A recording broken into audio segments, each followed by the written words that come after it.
Welcome back, Defenders. Jake here. There's a lot of good news to get to today, but let's start with an update on the front. Because President Zelensky says the Russians have lost about 20,000 soldiers in their new Kharkiv offensive. If you remember and we go back in time, back to May, this was almost 3 months ago, the Russians had the brilliant idea to reinvade Kharkiv. And they spent months planning and preparing for this. This was their big summer offensive.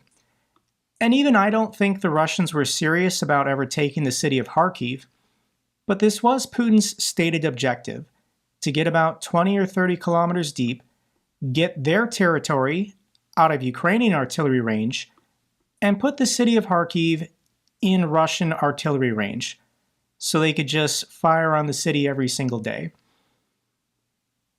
But they stumbled, and they fell hard, and they're being annihilated in the city of Vovchansk. That's not my opinion. This is the opinion of all reports coming out of the city from the Russians, from Russian soldiers. So this clip is incredible. This is from a Russian soldier currently in the city of Vovchansk. And here's what he has to say about the conditions for the Russian forces in the city. This is where we were. This is where the morons are sitting. So this Russian soldier does show video of collapsed buildings in the city of Vovchansk. I can't do that here on YouTube, so I'll link the clip down below. But then he does explain the situation in the city for the Russians. And what he says is incredible. You all think we wear these balaclavas because we're effing around. No, there's so many flies, it's horrible.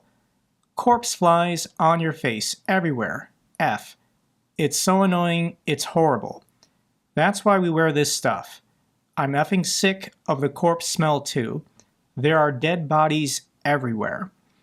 On the 29th, I lost our last soldier, Roma. Out of 300 people, there were 2 left, and that was us. But he died on the 29th. So out of 300 men, I'm the only one left. 30 men came to replenish us, and there are 10 of us left. So I'm fine as long as I'm alive. I promise to come back. I have a grandson to put on his feet. I remember all that.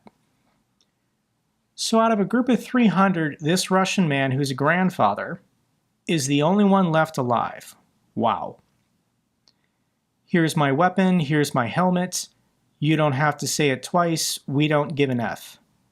This is my helmet. They're working again, they're working on us, they're working everywhere. This man's not going to survive. Now, according to General Syrskyi, Russian troops push towards Pokrovsk despite heavy losses. Ukraine's commander-in-chief reports intense fighting along the eastern front. So this is the new city we're going to be hearing about for quite some time, as the Russians are inching closer and closer. So Pokrovsk is about 61,000 people. This is twice the size of Avdiivka, but slightly smaller than Bakhmut. And for fun, we can turn on the satellite image of this map, just to give you a scale of what the Russians are trying to do. And this is Pokrovsk right here. You can see from all the dots how many streets and how many houses and buildings there are. But if we zoom out, we can go to Avdiivka, and this is deepstatemap.live. If you ever want to look for yourself, you can. But this was Avdiivka, and it took the Russians 2 years to take this city. We can go north a little bit, and here's Bakhmut. You know, the Russians lost some ridiculous number, 40, 50, 60,000 people to take Bakhmut. So what they're trying to do is to get to the next big, or 60,000 people city, located right here. And they are slowly chomping away, field by field, getting closer. But once again, just put it to scale. Going back in time 2.5 years, the Russians started about here, and they made it to about here today. We'll go ahead and round up and say 24 kilometers. 2.5 years of fighting, hundreds of thousands dead, and the Russians have advanced 24 kilometers. So to get to Pokrovsk, that's about another 24 kilometers. So this is the big fight coming. Once the Russians get there, in like 2027 or 2028. The Russians are never going to take the Donetsk Oblast. They're never going to reach this city. If I'm seeing something incorrectly here, let me know. Russia's going to collapse before they ever reach the city of Pokrovsk. GoPro captures intense combats, Ukrainian fighters versus Russians under thermobaric fire. I'm on Twitter all day, every day. I see these videos. I don't mention or share them enough, possibly. So I will link this video down below, but this is what trench warfare looks like. Viewer discretion is advised. This is extremely graphic violence, but if you want to go on Telegram or Twitter, all the video evidence is there. Pokrovsky Triangle for Russian aviation. Video shows Ukrainian downing another Su-25 attack jet. So this is being called the Pokrovsk Triangle to go from Pokrovsk to Avdiivka, Avdiivka to maybe Chasiv Yar or Bakhmut. Russia continues to fly their aviation to drop these glide bombs on Ukrainian positions. And they're losing a jet. 2 or 3 a week, basically. It's pretty bad. Russia has plenty of jets, but they're low on pilots. If you want to see the videos for yourself, I'll link them down below. There's 2 different ones. And I think I can play the first 10 seconds of this, but I have to turn it off before there's impact.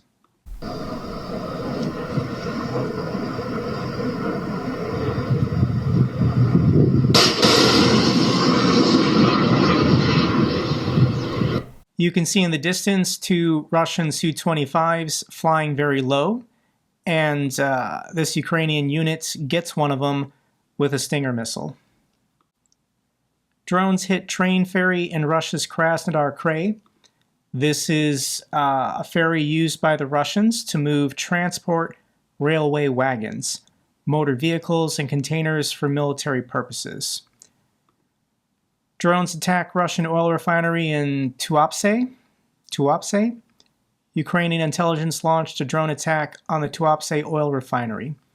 This is located north of Sochi and south of the Krasnodar region. And when you zoom in on Google satellite images, you can just see for yourself how prime of a target this is. And because it's on the coastline, Ukrainians can just fly their drones over the Black Sea, and Russia can't detect them until they're basically at the port city. So this was struck. Lots of videos. This was struck during the daytime, so everyone saw it happen. I'll link the videos down below if you want to see it for yourself. Okay, the next couple headlines, I just want to give a shout out to the Moscow Times. They've officially been sanctioned by the Russian government. These are Russian journalists living in exile. And these headlines, they're chef's kiss, pretty good. Russian spending on cemetery expansion triples since Ukraine invasion. Stalin bus beheaded with a sledgehammer in a Russian park.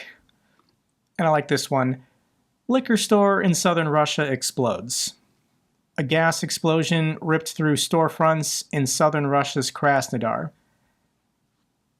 It was 6 months ago, but do you remember all of these insane utility disasters happening across Russia?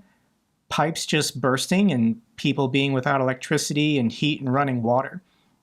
And it's even happening in the summertime. This winter is going to be bad for Russia.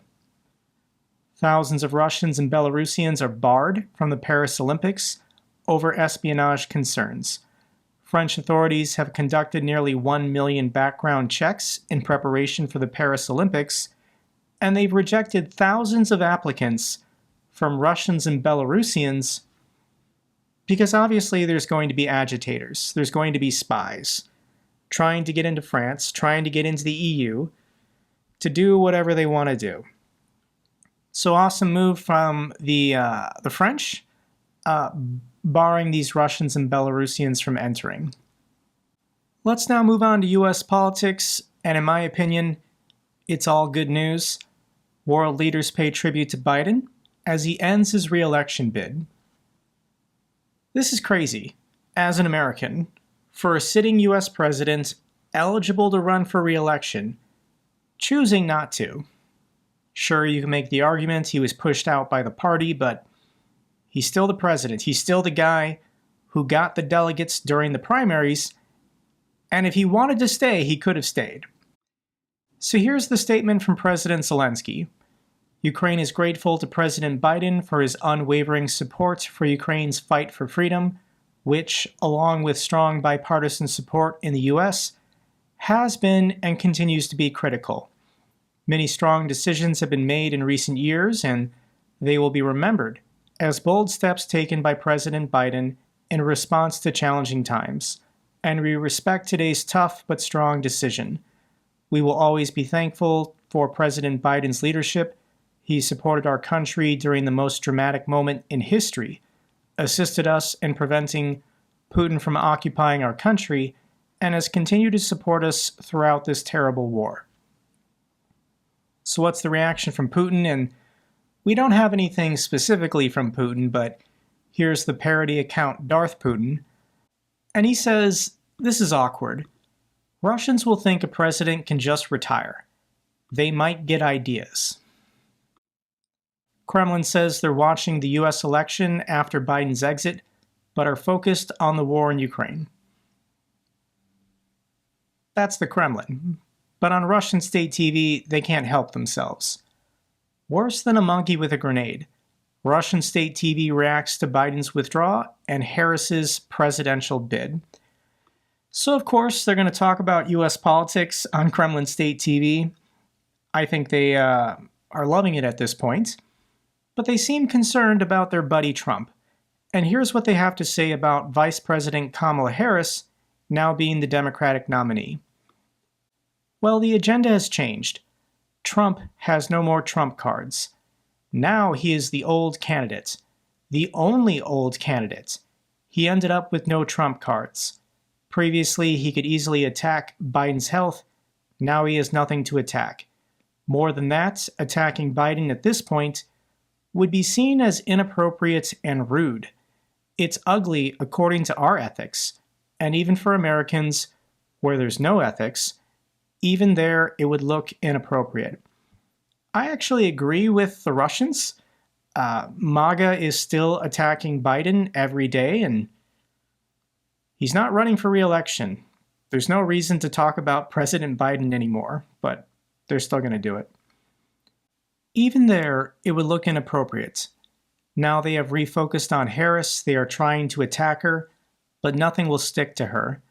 Moreover, attempting to hint that she is not quite white will only activate her electorate. They've changed their candidates and nullified the agenda. They will keep the agenda focused on themselves. All the rhetoric that was previously directed at Biden is now starting to work against Trump. The ear thing now looks vulgar, it's over, it's no longer relevant. The main issue in America right now is who will be the candidate and whether Kamala Harris is good or bad. Even if a new figure surfaces, it will still draw attention to the Democrats. And Trump keeps missing the cash register. He keeps being left out of the real news. It's hard to do after the stakes were raised this high. If Harris stays, what do we need to know about her? She is a distilled evil. At least Biden represented a remnant of the old conservative America. He is a Catholic and something else, even though it has been long forgotten. In her, you have the devil in its purest form. He always appears to be laughing and positive. The devil doesn't have horns and hooves. He says that everything is okay, and flashes a white-tooth grin, saying you should live for today. I don't really understand this line of attack that Maga is taking against Vice President Harris, that she smiles and laughs too much, but the Russians seem to agree, and they're currently comparing her to the devil because she laughs and smiles. So this is now the race. For the last 5 years, Trump supporters have been saying Biden is too old, Biden is senile, Biden needs to get out of the race. And he did it. And now Donald Trump, who's 78, is the oldest man ever nominated to run for president. And if you're out there and you don't support Maga, if you interact with any Maga people, the only thing you have to say to them is Donald Trump is too old to be president. And then just walk away from them. They have no response. They spent years saying Biden was too old. And if Trump were elected in November, he'd be older than Biden at this point in his administration. So this is checkmate. This is all I'm going to be saying to MAGA people for the next 100 days. Donald Trump is too old to be president. They don't have a response. And I have to quick mention this tweet from Donald Trump Jr. Donald Trump does restrain himself because he looks at the polls and he knows more than 60% of Americans strongly support Ukraine. But Donald Trump Jr. doesn't care. He represents Russia. So he retweeted this meme after Biden dropping out of the race. This is a fake iPhone screen, but it says 52 missed calls from Zelensky to Biden. My money is still coming, right? I'm scared. Please answer. This MAGA tweet has 275,000 likes, 38,000 retweets. On the thread, you can see the supporters of Ukraine, like Jonathan from Silicon Curtain. So the slaughter of a democratic people by a bloodthirsty tyrant is amusing for you. You find genocide funny. What is the depth of the barrel they had to scrape you from, that you'd come out with this filth publicly and believe that it reflects well on your moral character? This is who the Trump family is. This is who MAGA is. They hate Ukraine, and they support Russia. Here's Operator Starsky also responding to this tweet. The president candidate's son jokes about the genocide in my country. Brilliant example of Russia winning the information war in the United States. You can see how exactly destructive messages are implemented in the American society via useful idiots. So the good news is that Donald Trump is not going to win this election now. I have 100% confidence, pending something crazy happening, that Kamala Harris is going to win. Kamala Harris secures enough delegate endorsements to win the Democratic nomination. So there's a lot of confusion about how partisan primaries work, but there's nothing to challenge in court. The Republican Party and the Democratic Party are private organizations, and it's internal bylaws that determine who the nominee is. So in the Democratic primary, there's 4,696 delegates. Joe Biden won like 90% of them during the primaries. He's now dropped out. What this means is these delegates are released. They can vote for and support whoever they want. And it just so happens these delegates, pretty quickly, all said they wanted to vote for Kamala Harris. At the convention, they've already pledged themselves to Kamala Harris. Maybe Kamala was calling them or Biden was calling them, but they're free delegates.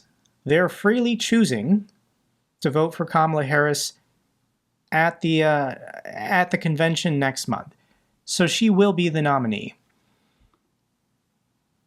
I've been on Twitter the last 24 hours, and the pictures and videos of young people, of minorities, of women, excited for something different, somebody new.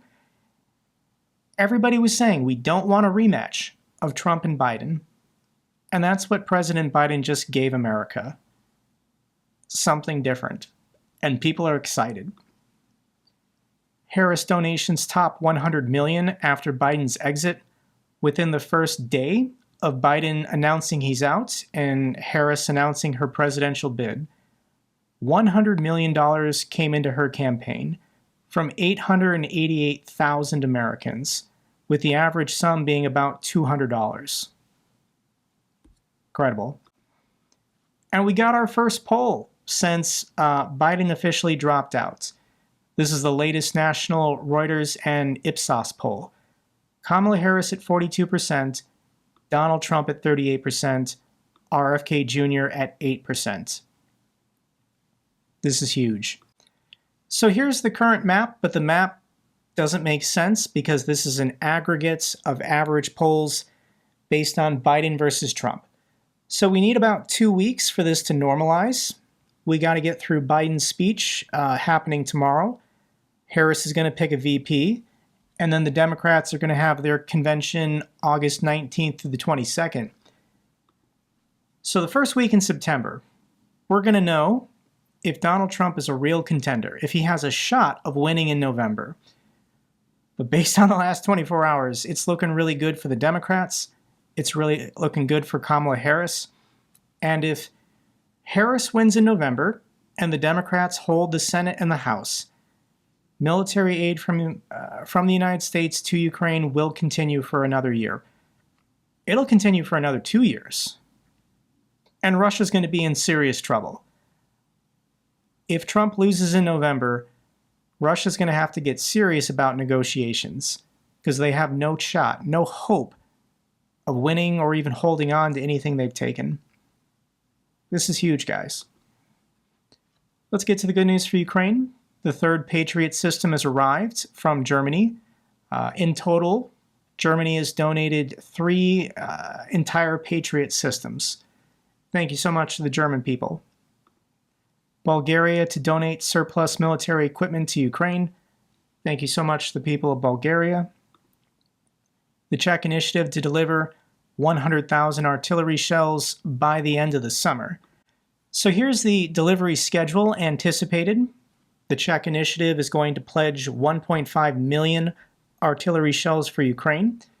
The first 50,000 arrived this month, another 50,000 in August, but then it starts to pick up.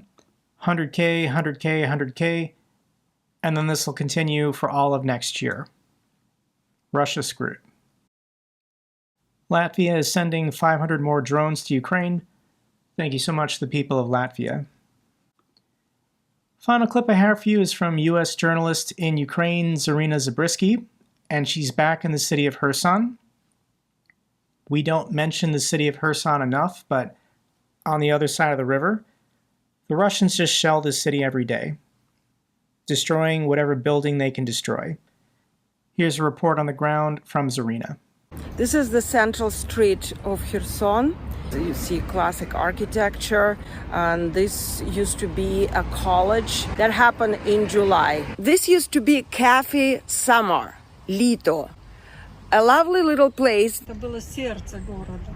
Сюда приходили и с детьми, и на площадку, и отдыхать. А сейчас центр во что превратился? 22 года я здесь проработала. Борщи, супы. Ну, мороженое, пирожное, это однозначно. Очень кафе хорошее, кофе, покушать, шоколад, дети, детское. Luckily it was at night, so nobody was killed here.